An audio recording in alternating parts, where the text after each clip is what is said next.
يغفر لكم ذنوبكم ومن يطع الله ورسوله فقد فاز فوزا عظيما. Segala puji bagi Allah Subhanahu wa taala Rabbul Alamin yang masih memberikan kita berbagai macam kenikmatan hingga saat ini kita masih dalam keadaan muslim yang beribadah hanya kepada Allah dan berusaha mengikuti sunnah Rasulullah sallallahu alaihi wasallam, dan juga kita masih mendapat kenikmatan dunia.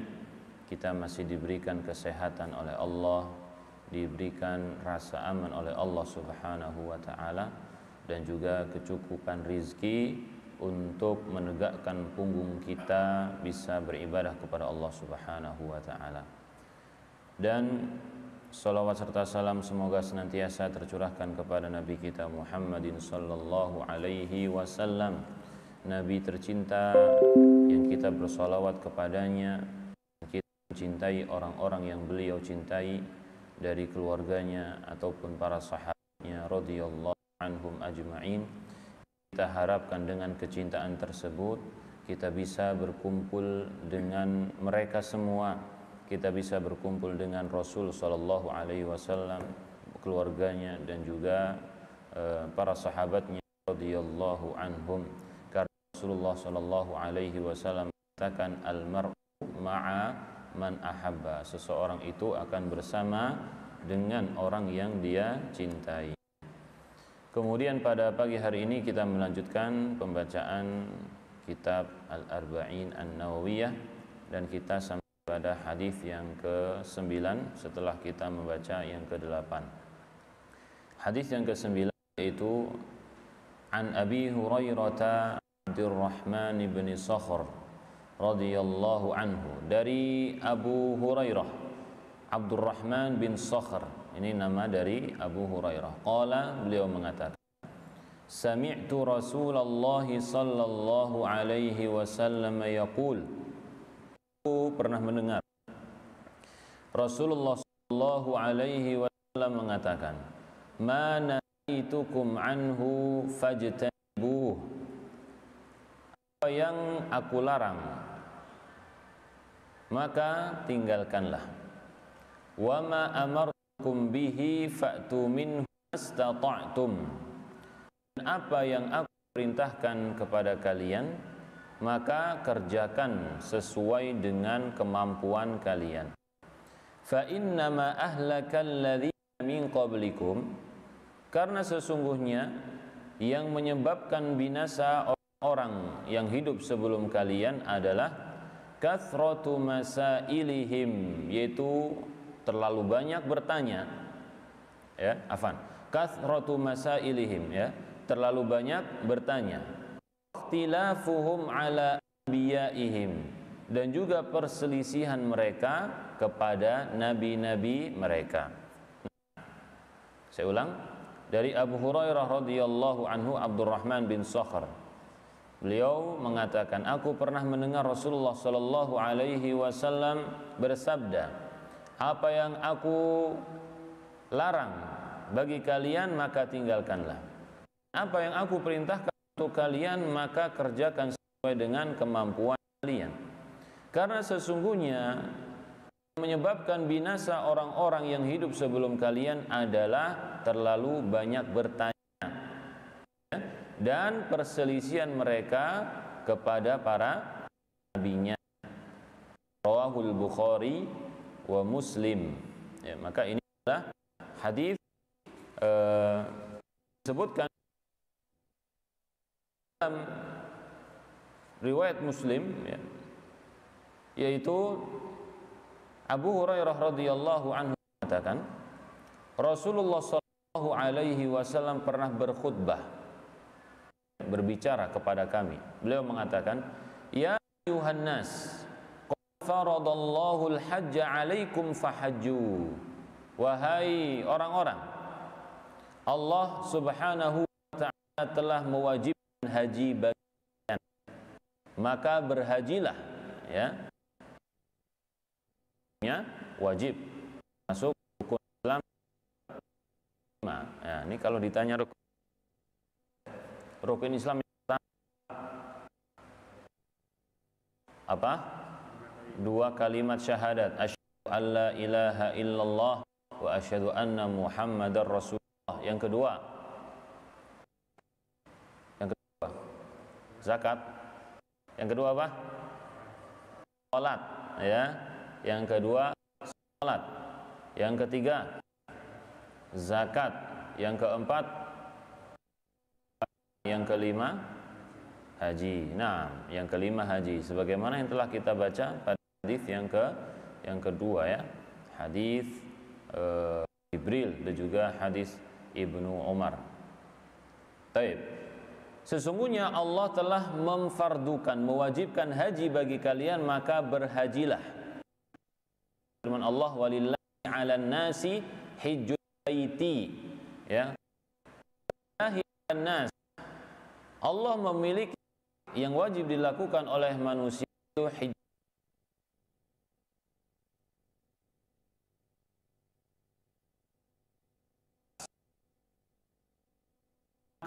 hajilah kalian. Maka ketika fahajju, ya, faqala rajulun, maka ada seseorang berkata, akullu amin ya Rasulullah, apakah kita lakukan setiap tahun wahai Rasulullah? Haji setiap tahun kita berlakukan Rasulullah? Maka beliau pun fasakata hatta qalaha thalathan, ya. Rasulullah SAW diam sampai orang itu nanya, akullu amin ya Rasulullah, akullu amin ya Rasulullah, apakah setiap tahun wahai Rasulullah? Ya, 3 kali dia bertanya. Faqala an-nabiy sallallahu alaihi wasallam, barulah beliau mengatakan apa? Lau qultu na'am la wajabat. Kalau saja aku mengatakan na'am, ya, ya, maka itu akan menjadi wajib, akan menjadi wajib. Wala mastata'tum, dan sungguh yang tidak akan mampu mengerjakannya. Masyaallah, ya. Bagaimana kalau kita bayangkan, bagaimana kalau haji ini diwajibkan setiap tahun, ya, orang yang jauh dari daerah jauh harus menempuh perjalanan dengan biaya yang cukup besar, dengan usaha yang sangat melelahkan. Maka kalau Nabi Shallallahu Alaihi Wasallam mengatakan na'am, maka umatnya akan mendapatkan kesusahan yang luar biasa. Maka ini adalah salah satu bentuk sayangnya, cintanya Nabi Shallallahu Alaihi Wasallam kepada kita semua, ya. Beliau takut kalau ada syariat Allah Subhanahu wa Ta'ala yang memberatkan kepada umatnya, ya, memberatkan umatnya. Setiap orang punya harta yang cukup haji, wajib haji. Nah, ngumpulin duitnya, ya, setiap tahun buat apa? Setiap tahun jalan-jalan ke kota Mekah. Tapi kalau kita yang cukup, yang punya kelebihan, uang banyak, maka sunnah, ya, hukumnya sunnah berhaji lebih dari 1 kali. Jadi haji itu sekalinya adalah wajib, sisanya adalah sunnah, ya. Sekalinya adalah wajib, sisanya adalah sunnah. Dalam surat Al-Hajj, Allah Subhanahu wa Ta'ala mengatakan kepada Nabi Ibrahim, wa'adzin fin nasi bil haji ya'tuka rijala, umumkan kepada orang-orang supaya mereka pergi haji. Ya'tuka rijalan wa ala kulli dhamir, maka mereka akan datang, ada yang jalan kaki. Masya Allah, ada yang jalan kaki, ya. Wa ala kulli dhamir, juga mereka berada di atas tunggangan unta yang perutnya kempot, ya, karena jauhnya perjalanan.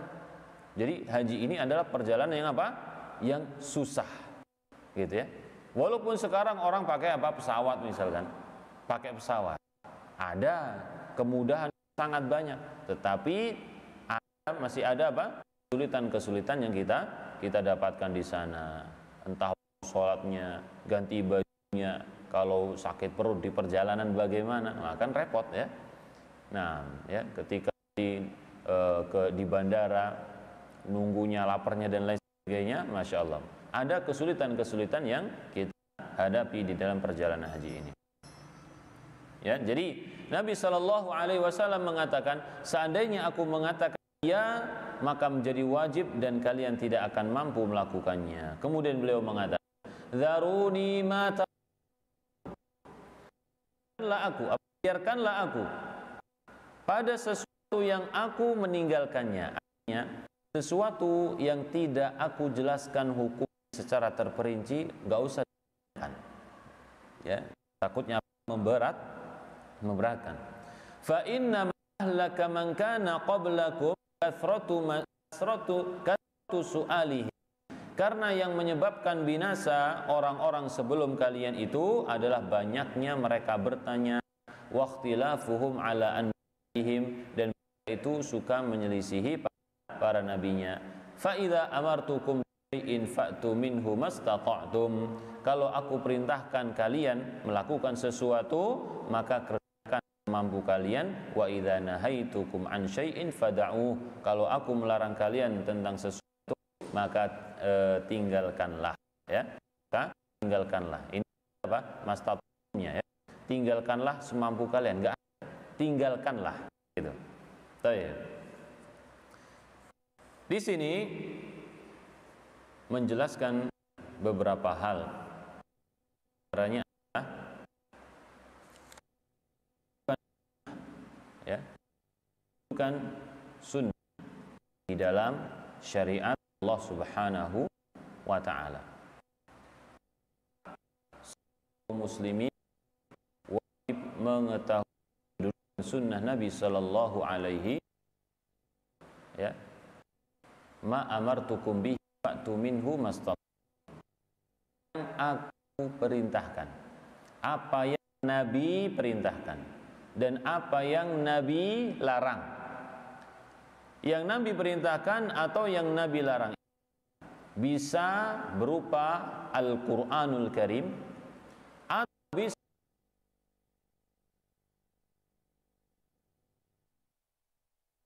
entah itu Al-Qur'an atau ucapan Nabi sallallahu alaihi wasallam selain Al-Qur'an, wahyu Subhanahu wa ta'ala, ya. Dalilnya sangat banyak. Salah satunya di dalam surat An-Najm, yantiqu 'anil hawa in wahyu yuha, ya. Wa ma yantiqu 'anil hawa, beliau tidak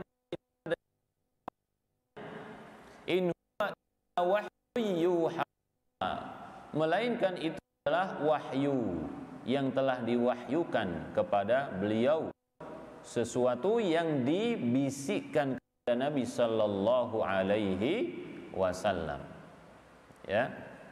Kemudian di dalam surat, ya, ketika menyebut tentang istri-istri Allah alaihi wasallam, Allah Subhanahu wa ta'ala mengatakan, wa fi yutikunna min ayatillahi wal hikmah wadhkurna, dan bacakan, ya, dan ingatlah, udhkur, ya, sebutkan, gitu, ya, ma yutla fi yutikunna, sesuatu yang pernah dibacakan di rumah-rumah kalian itu, wahai istri Nabi sallallahu alaihi wasallam, minal ayati wal hikmah, entah itu ayat-ayat Allah ataupun hikmah, ya. Maka para ulama menjelaskan al-hikmah di sini adalah apa?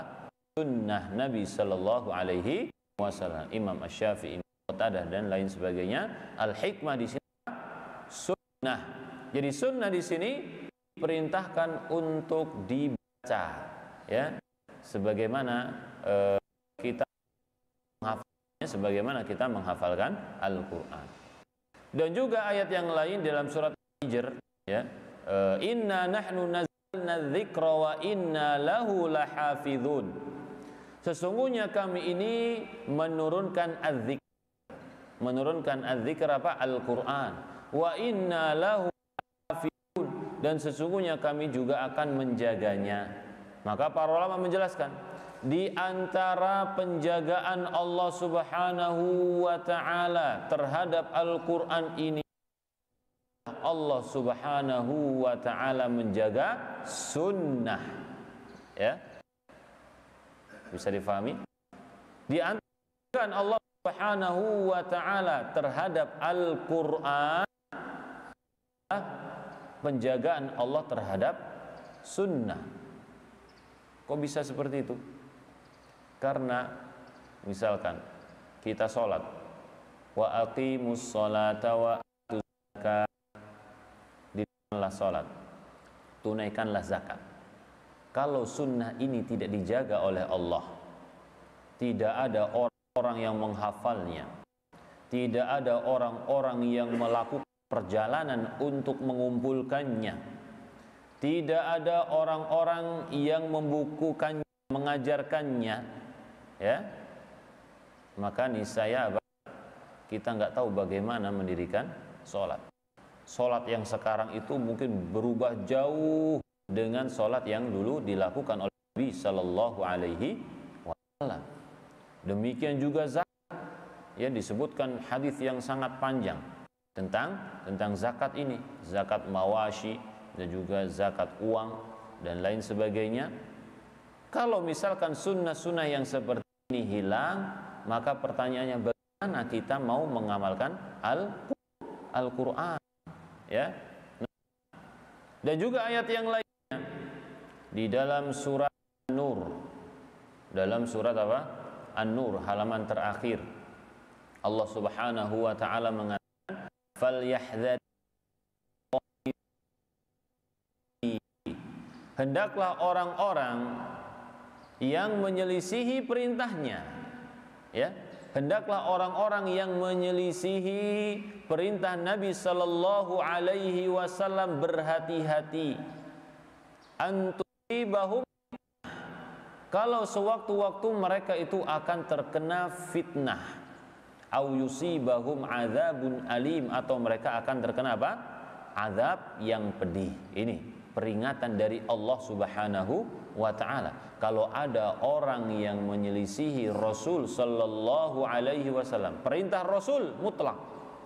Perintah Rasul di sini apa? Mutlak, entah dari Al-Quran atau dari Sunnah Nabi Sallallahu Alaihi Wasallam, maka hati-hati dia.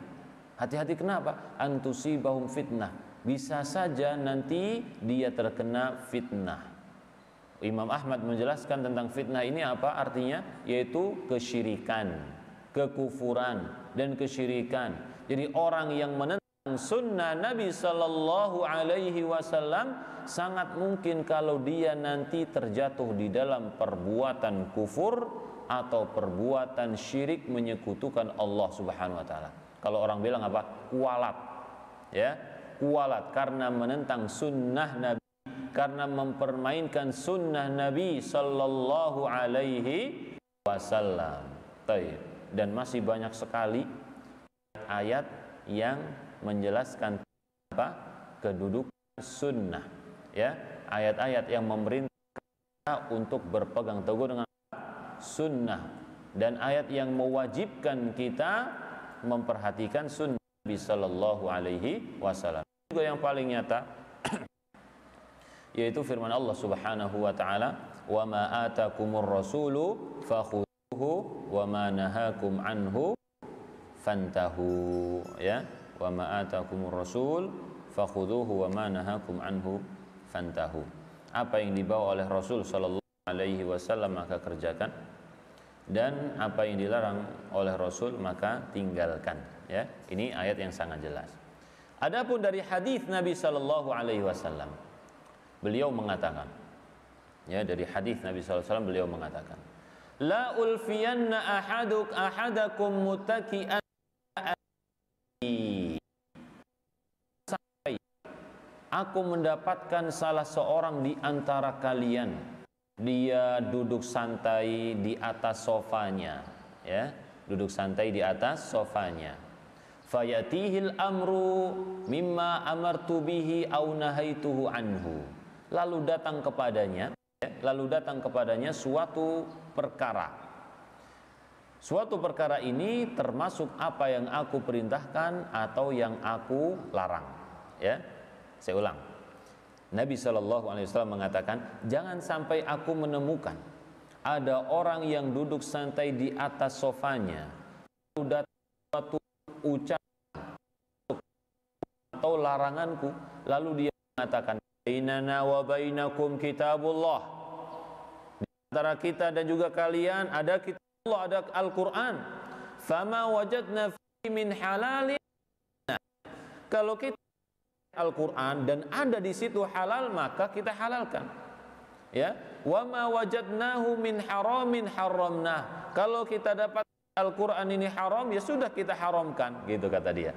Nah, ya, di Al-Quran itu sudah, kalau halal ya sudah halal, kalau haram, Nabi Shallallahu Alaihi Wasallam mengatakan, ini utul Quran wa ma'ahu. Ketahuilah bahwasanya aku ini diberikan Al-Quran. Ketahuilah bahwasanya aku ini diberikan apa? Al-Quran dan apa yang semisal Al-Quran. Aku ini diberi apa? Al-Quran dan apa yang semisal Al-Quran. Apa yang semisal Al-Quran ini? Ya, sunnah Nabi Sallallahu Alaihi Wasallam. Maka di hukum halal ataupun haram, kita tidak cukupkan dengan Al-Quran saja. Misalkan contohnya dalam sesuatu yang haram, ya, dalam sesuatu yang haram disebutkan kulla ma uhiya ilayya muharraman ala ta'imi yat'amuhu illa an yakuna maytatan aw daman masfuha aw lahma khinzirin fa innahu rijsun aw fisqan uhilla li ghairillahi bih. 4 hal disebutkan di dalam Al-Quran yang diharamkan oleh Allah. Ya, kulla ajidu, aku tidak mendapatkan sesuatu yang diharamkan yang telah diwahyukan oleh Allah kepadaku kecuali 4 hal saja, gitu ya. Nah, untuk dimakan, apa itu? Pertama apa? Illa ayyakuna maitah. Maitah itu apa? Bangkai. Afan. Iya, bangkai ya. Illa ayyakuna maitatan, bangkai. Bangkai itu apa? Bangkai itu hewan yang disembelih, ya, bukan pada bagiannya, ya. Orang nyembelih misalkan nyembelih perutnya, taib, maka nggak sah, ya. Sembelih apa? Di lehernya. Dan juga menyebut apa? Nama Allah Subhanahu wa Ta'ala. Bismillah, disembelih leher. Maka ini halal, ya, bukan bangkai. Tapi kalau seorang bismillah disembelih perutnya atau kakinya, mati, bangkai, ya. Atau tidak menyebut nama Allah. Kalau dalam mazhab Syafi'i saya tahu, kalau muslim kemudian menyebut nama Allah halal, ya, atau juga yang lainnya mungkin, ya. Jadi seorang muslim nyembelih nih kemudian lupa menyebut nama Allah, tetap halal, ya. Tapi kalau menyengaja ini nggak boleh, kalau sengaja tidak menyebut nama Allah. Tapi ada yang mengatakan lah itu sunnah, wallahu a'lam bishawab. Tetapi secara zahir kita diperintahkan untuk membaca apa? Bismillah ketika menyembelih. Ya, kalau lupa maka halal, ya. Tapi kalau sengaja maka itu adalah haram. Baik. Maka Nabi Sallallahu Alaihi Wasallam, belum selesai tadi. Maitah pertama apa? Bangkai. Yang kedua, audaman masfuha. Apa daman masfuha? Darah yang darah yang mengucur, gitu ya. Jadi ketika kita menyembelih kemudian ada darah yang muncrat mengalir, itu yang haram. Itu nggak boleh dimakan. Adapun darah-darah yang nempel di daging bercampur, kalau kita masak daging, ya, itu biasanya ada kumpulan yang ada di atas, itu darah. Itu hukumnya adalah halal, ya. Kita masak daging kemudian ada buliran-buliran itu yang tidak mungkin kita pisahkan, maka ini halal hukumnya. Atau kita masak daging ayam misalkan, kemudian kita buka, di tulangnya, nempel tulangnya itu ada bagian-bagian yang warnanya kecoklatan, ya. Ini kita katakan halal. Adapun yang haram adalah daman masfuhan. Tapi kalau kita kumpulin darah dari daging ini kita pers-pers lagi, kita ambil darahnya lagi, maka ini juga termasuk darah apa? Yang masfuh. Dikumpulkan darah khusus kemudian dibuat dede, dimakan misalkan, ya. Maka ini hukumnya adalah haram. Baik, itu yang kedua, daman masfuhan, ya. Kalau rokok itu kan salah satunya menggunakan bagian dari darah. Apa namanya? Yang di filternya itu pakai apa? Hah? Namanya apa? Saya lupa. Pokoknya itulah ya. Bagian dari darah. Tapi berita yang beredar di antara kita, berita yang beredar itu menggunakan darah babi, ya. Jadi apa sih namanya? Iya, pokoknya filter rokok itu kemudian dari darah babi diambil apanya gitu ya? Saya lupa. Dari darah itu diambil untuk menyaring menyaring racun-racun gitu katanya, menyaring racun-racun. Tapi bahan dasarnya adalah dari darah pemotongan hewan babi, gitu. Maka kalau seperti ini kita bisa pastikan rokok itu apa? Haram hukumnya. Rokok itu adalah apa? Haram.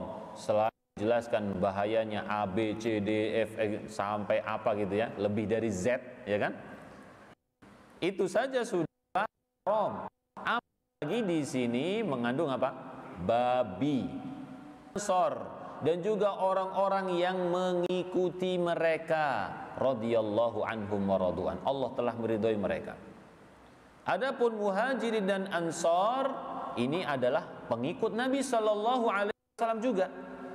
Muhajirin dan ansor adalah pengikut Nabi sallallahu alaihi wasallam. Dalam surat At-Taubah juga, yaitu Subhanahu wa ta'ala mengatakan laqad taballahu 'alan nabi wal muhajirin wal ansaril ladzina tabauh. Allah telah menerima taubat Nabi, ya, memberikan taubat kepada Nabi dan muhajirin dan ansor yang mengikuti beliau. Jadi muhajirin dan ansor mengikuti siapa? Nabi sallallahu alaihi wasallam. Kemudian orang-orang yang dipuji oleh Allah tadi, mereka adalah orang-orang yang mengikuti muhajirin dan ansor.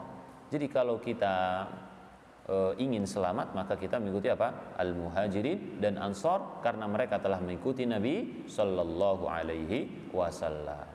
Jadi yang dipuji adalah orang yang mengikuti para sahabat, karena mereka mengikuti Rasul sallallahu alaihi wasallam, bukan orang yang mengikuti hawa nafsu, merasa dirinya sudah syekh, ya, merasa dirinya sebagai apa gitu ya. Maka mereka tidak berhak untuk mengikuti hawa nafsu mereka. Baik. Tadi kita sebutkan berapa yang haram? 2 ya. Kemudian yang ketiga apa? Yang ketiga babi, ya, daging babi. Di sini disebutkan lahma khinzir, bukan berarti kemudian lemaknya halal, ya. Kemudian apanya halal? Tidak, ya. Babi semuanya di sini adalah haram. Disebutkan daging karena biasanya orang menyembelih babi itu diambil dagingnya untuk dikonsumsi, ya. Seperti kambing misalkan. Kambing orang zaman dahulu diambil dagingnya untuk dikonsumsi. Adapun kulitnya nggak tahu, ya. Mungkin mereka mencacah itu tidak seperti kita mencacah dikulitin terlebih dahulu, ya. Mereka mungkin dipotong-potong sama kulitnya sekalian gitu ya, dipotong daging sama kulit sama tulang dipotong sekali. Allahu a'lam bishawab. Yang keempat apa?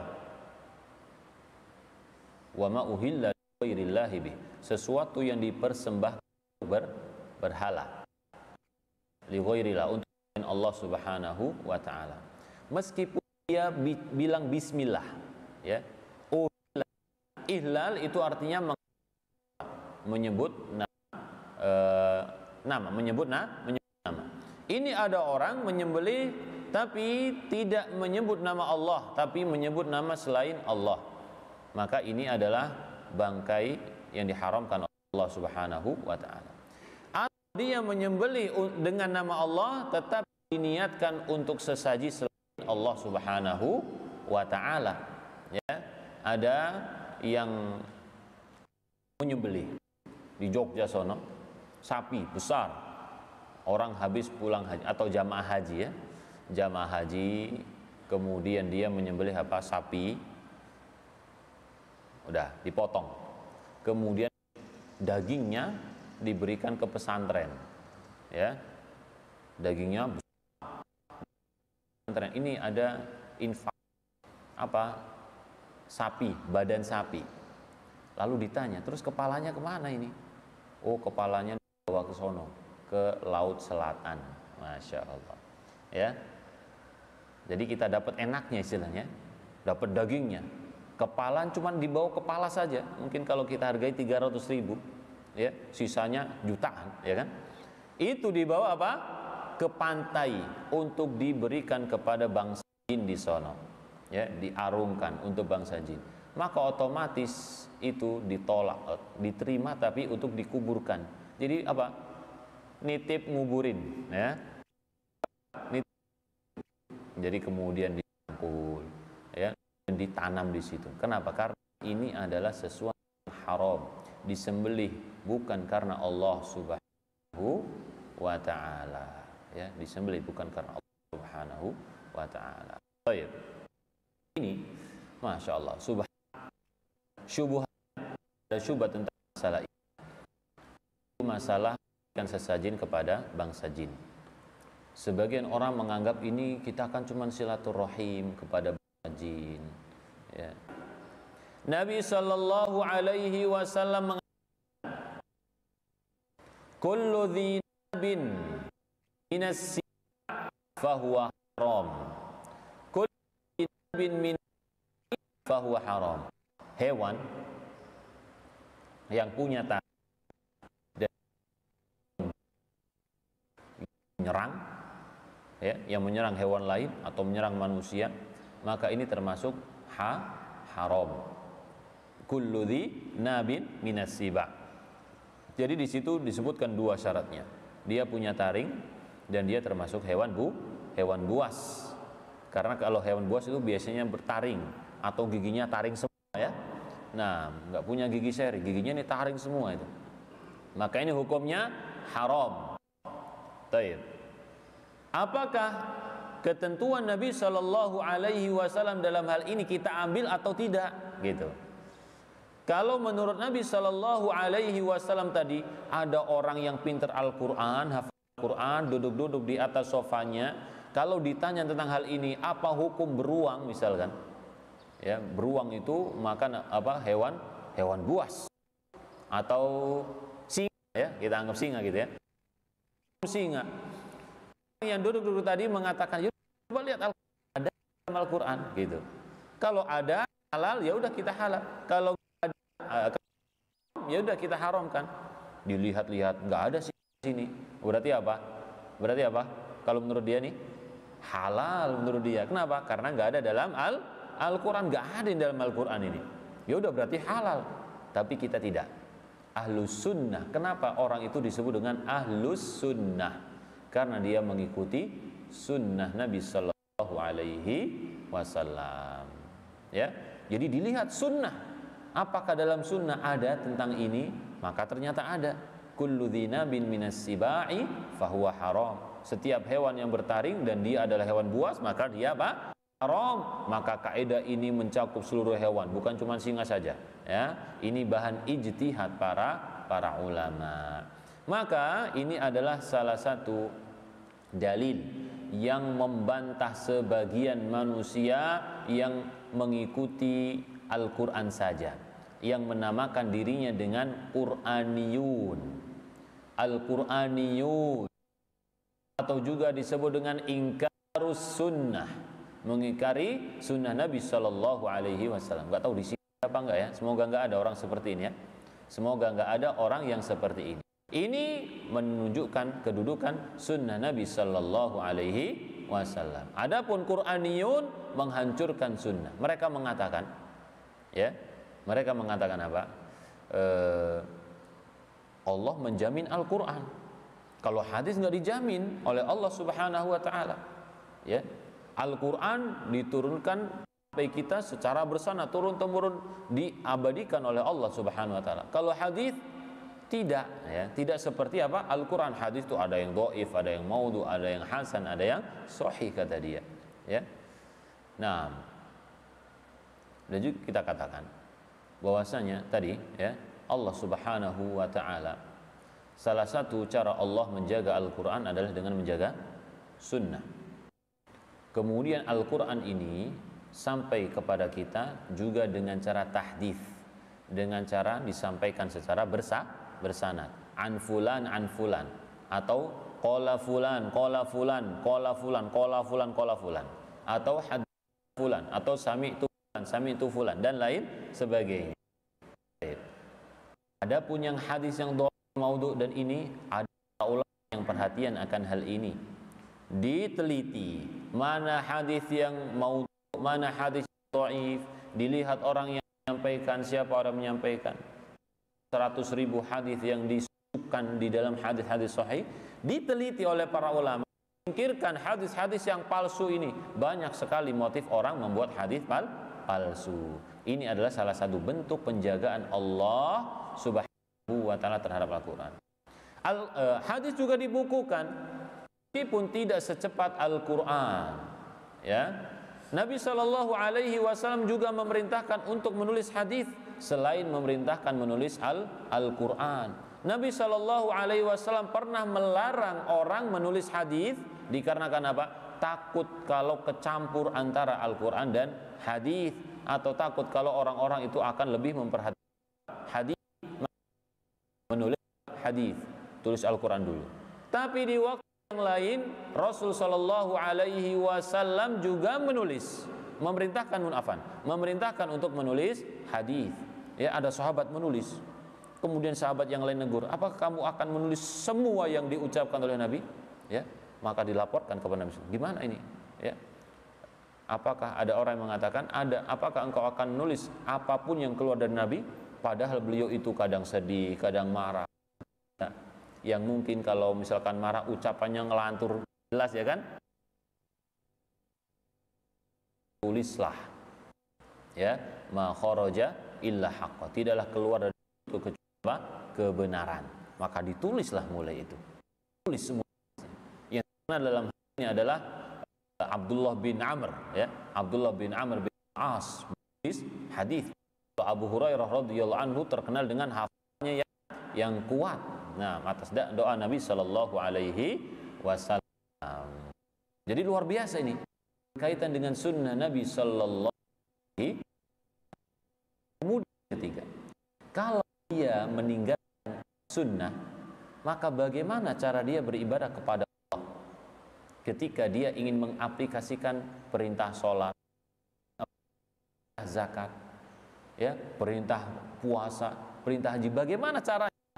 Karena dalam Al-Quran kita lihat tidak ada penjelasan yang merinci bagaimana cara sholat itu, rukuknya bagaimana, sujudnya bagaimana, duduk tahiyatnya apa yang dibaca, nggak ada, kan gitu ya. Maka orang seperti ini seharusnya nggak bisa dia beribadah kepada Allah Subhanahu wa ta'ala.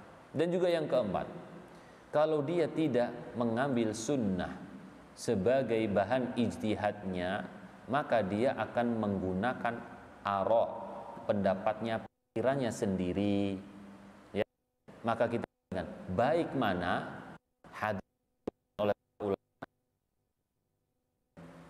jawabnya mana? Bagusnya mana? Tuh, bagus hadis, ya. Diriwayatkan ulama huffaz, para ulama penghafal Al-Quran. Imam Al-Bukhari hafalannya luar biasa, dites. Imam Ahmad menghafal kitab yang ditulisnya.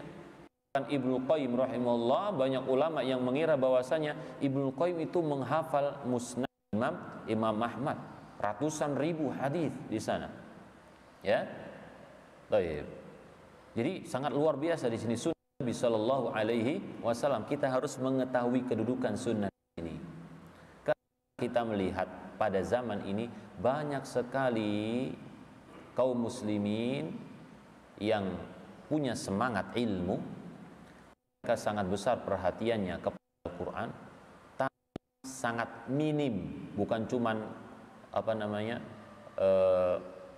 bukan cuman perhatian sedikit, bukan, tapi kurang gitu ya, di nol, terhadap sunnah di bawah nol. Kalau dibacakan hadis seakan mereka merasa aneh gitu ya, bahkan mengingkarinya.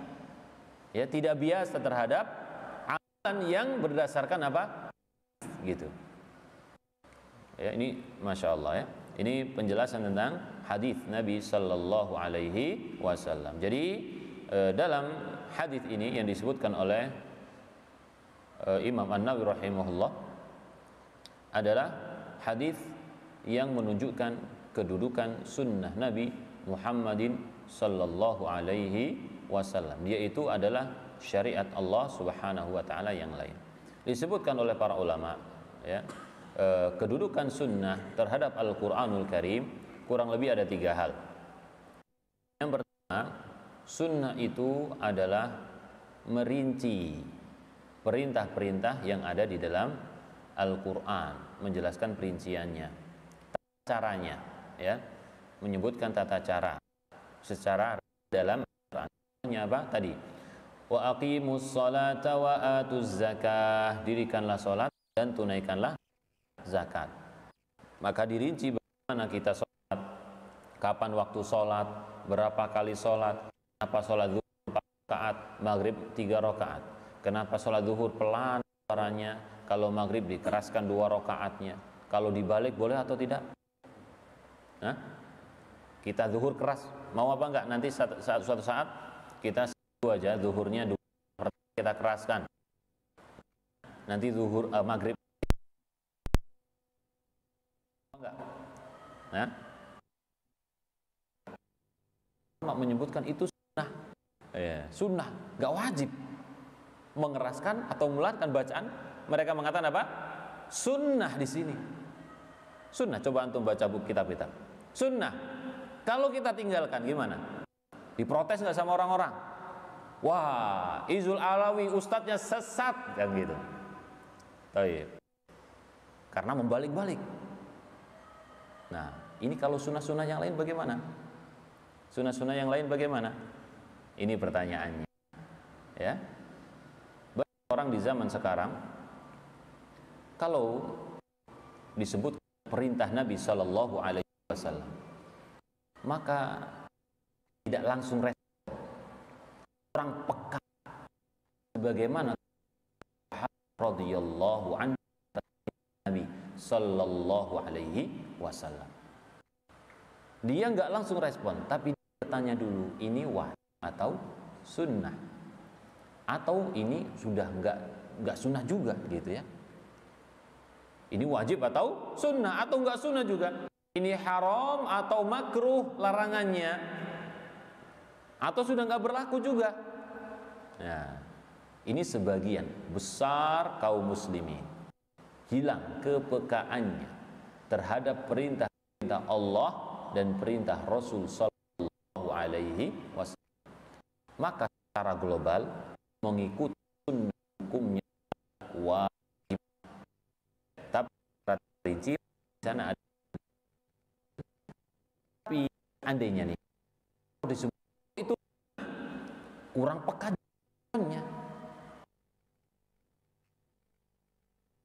sesuatu yang boleh ditinggalkan biasa saja, ya.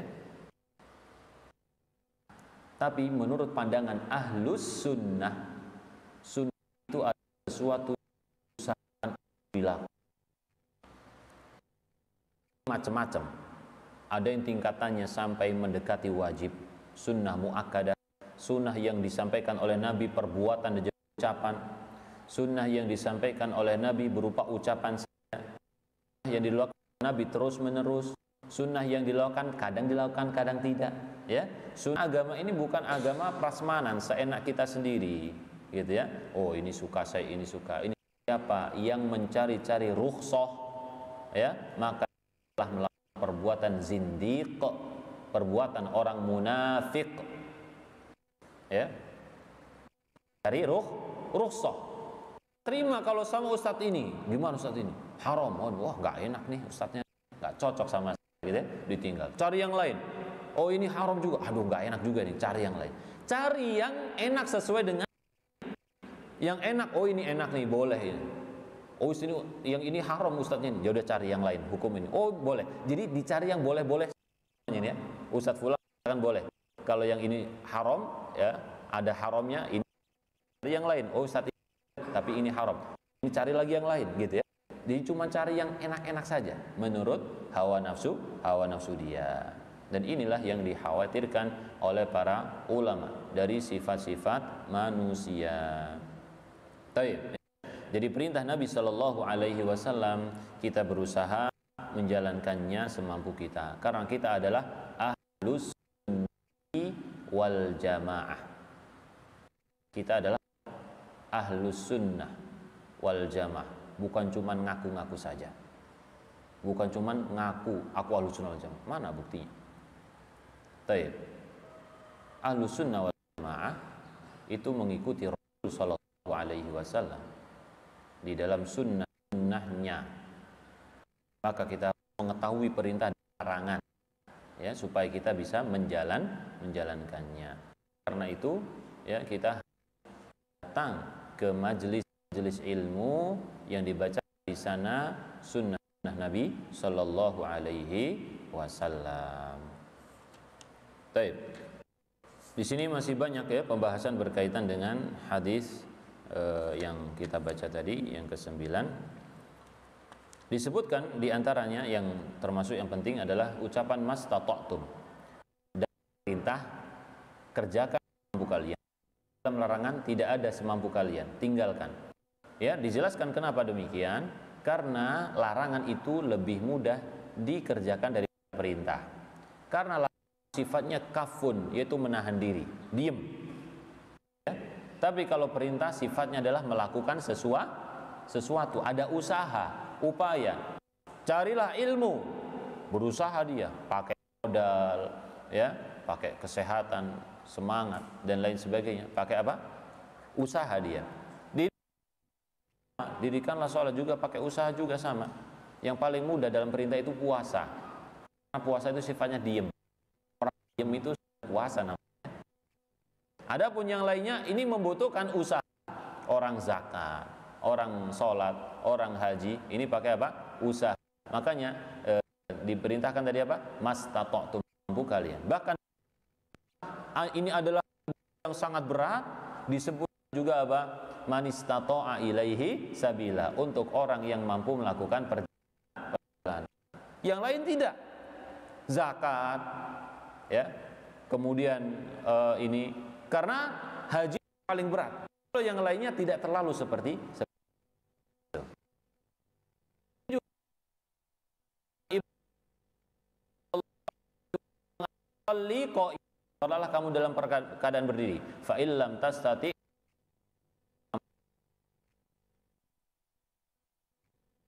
kalau nggak mampu juga, kan bagian yang samping.